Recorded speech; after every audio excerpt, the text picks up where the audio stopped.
Hi, my name is Joyce and today we are going to talk about one of my favorite topics, backdrops for food and product photography. In this video, we'll be discussing the various materials that you have, ranging from paper to plywood, sizes and shapes, should you DIY or purchase them, as well as how to store and maintain them. I have a huge collection of 100 backdrops and growing yearly, so clearly I should know what I'm talking about. If your collection is growing like mine, I would advise you to do up a simple backdrop catalog in Canva or PowerPoint so that you can show your clients the backdrops that you have for their projects, as well as never buy the same backdrop twice. In general, I would recommend getting a rectangular backdrop instead of a square, as it just means that you have more room to play around with rather than having to add in your backdrop in Lightroom or Photoshop.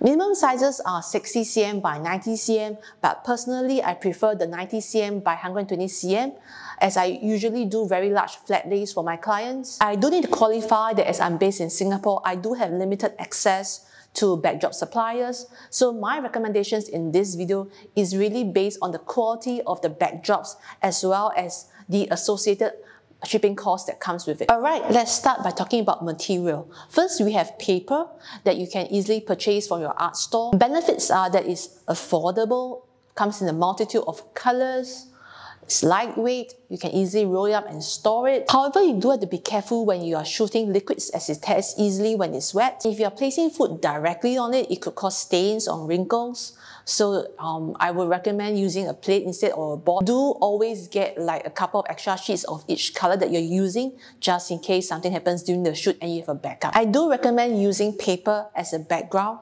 rather than as a surface, and please always remember to take a background plate of your backdrops. Next, we have fabric backdrops, and I love that it has texture as well as pattern, and I find that it often strengthens the overall mood of my story. Although fabric is a bit more costly than paper, but I find it to be a little bit more hardy and usually can use it more than once. The cost is relative depending on the type of fabric that you decide to purchase, but I would recommend getting at least 2 meters, especially if you intend to use that to make fake pleated curtains. Other things that you will need when working with fabric backdrops will be a lint remover, as well as an iron and an ironing board because fabric tends to wrinkle easily. Canvas is really popular with portrait shooters, and personally I only have one which I bought as I really like the print. This is the one that I have.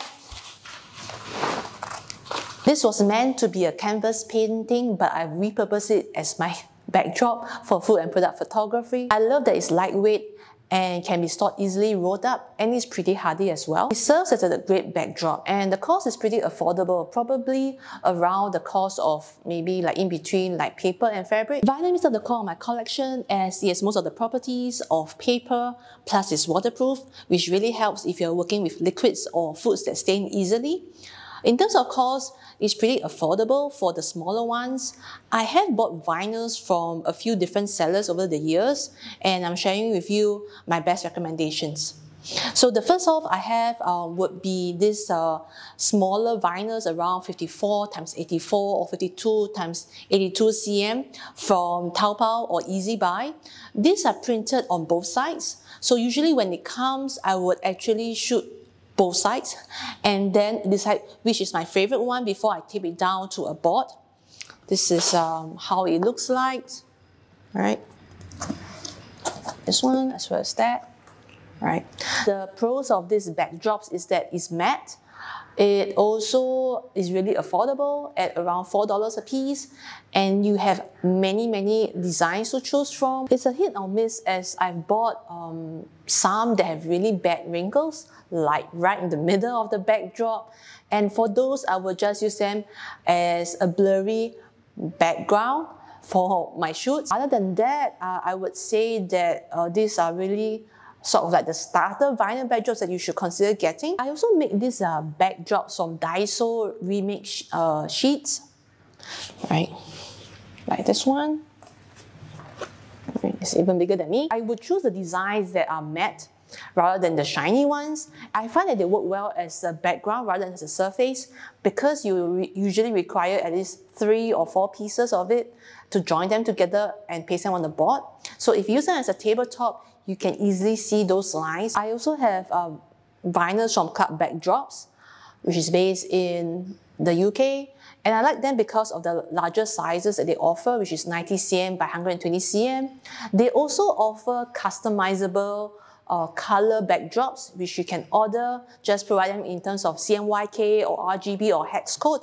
You can also customize like artwork or like repeating logos or offset circle designs from them. So I think that's a pretty like cool option if you need like specific like brand colors or brand patterns for your shoot. What I will do is that I will store the backdrops that I'm going to use for the shoot, as well as options for clients to choose on a movable clothes rack over here, on hangers. I received my backdrops from Club in a drawing tube. I received my backdrops from them wrapped up in craft paper. They will actually have a receipt like this with the backdrop care tips, as well as some really cute Club stickers. These vinyls from Club backdrops are thicker than others, so be careful when you're handling the larger pieces because they can end up having like folds or wrinkles on it if you're not careful enough.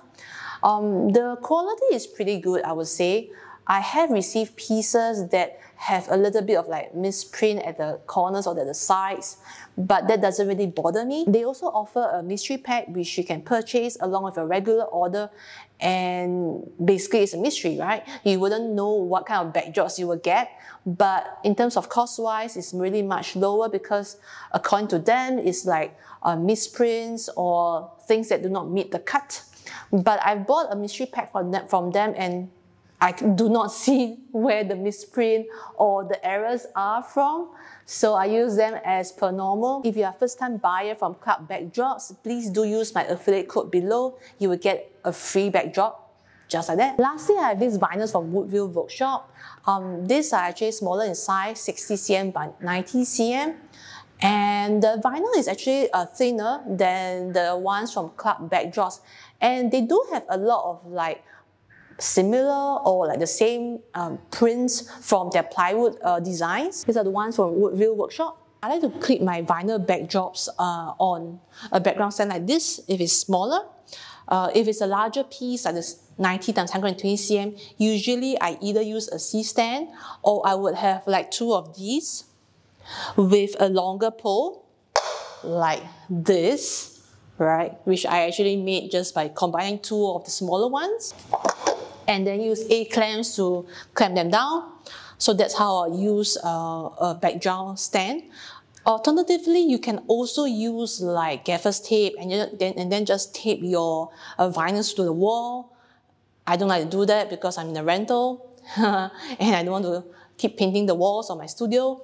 For that, I have so many vinyls, I will keep some of them stored in the drawing tubes that come with my purchases, and some of them I will just store it in a large drawing tube like this. Right. Lastly, we're going to talk about plywood backdrops, and I have a couple from different sellers and have made my own as well. The first one will be this one, which is pretty small, right? And it's come with texture. So over the years, what I've done is to repaint them in whatever color I fancy, but the texture remains. They are pretty small, so I've only used them for like individual shots. For group shots, I would use the bigger ones.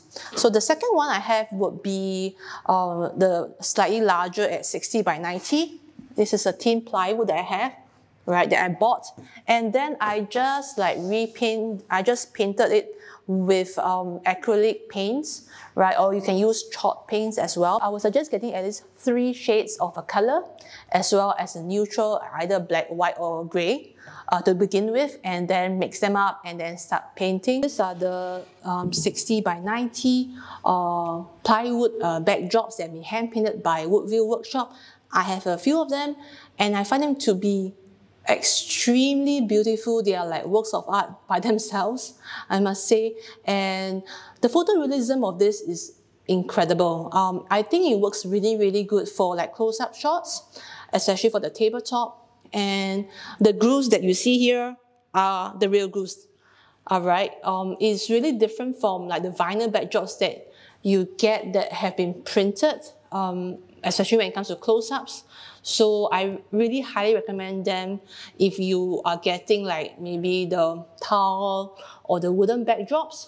The quality is like AAA+, and so is the price. I personally treat them like babies because of the cost. I have like a growing collection of them, but I really encourage you to check them out. The care tips of how to maintain the backdrops on their website. Caring for backdrops will be a case of if there are spills on your vinyls, quickly wipe them up. Do not use too much force as you may be wiping off the print as well. If you're working with food that stains, I would not recommend putting the food directly on the plywood backdrops or the painted backdrops unless you intend to repaint them over after the shoot. Some of the questions that my students ask me during class would be how many backdrops should I get? What kind of design should I choose? And my answer is really, it depends, but that's not a useful answer, is it? So I would say if you're starting out and you have like 0 backdrops to begin with, just take a look at what kind of backdrops that you have at home that you can currently use. Get creative, right? So if you have like a beautiful wooden table at home that you can use as the table surface, why not? Or if you have a beautiful like tiled backdrop at home, or granite, or whatever that you can use at home right now, use them. If you have been shooting for a while and you sort of like know your style, like whether it's like an airy or dark and moody, I'll suggest getting backdrops to fit your style first. Right? So if you have a light and airy style, I'll suggest marble or like light colored backdrops. Right, and if you're going for a dark and moody look, definitely a darker backdrops, darker grays or blacks, or like richer colors will work well for you. In general, stone or wooden or tile backdrops work great as backgrounds. In terms of table surface, if you have a beautiful marble countertop or normal tile countertop, you can always use them as your table surfaces for your food shoots. If you are building your collection from scratch, I would say go slow because your style could change and you could end up getting stuck with some backdrops that you will never use in your life. If you have fellow photography friends or rental backdrop shops, you should definitely rent from them rather than buying, because this could be a good chance for you to try out different styles. I've also seen some other photographers get really creative and crafty with backgrounds. So I've seen discarded doors being used as the surface, or I've seen people making their own backdrops from just like wooden sticks, for example. So I would say get creative and crafty, but bear in mind that these backdrops are supposed to help accentuate your story. So have your story in mind as you decide what kind of backdrops to use for your shoot. Remember that your backdrops are here to enhance your story and help to highlight your hero. They are not here to distract people's eyes from your hero. I hope this was useful and helpful to you as you search for your perfect backdrop. And if it is, please like, subscribe, hit the notification bell, and comment, right? If you have got any questions, I'll be more than happy to answer them. Thank you and see you next time.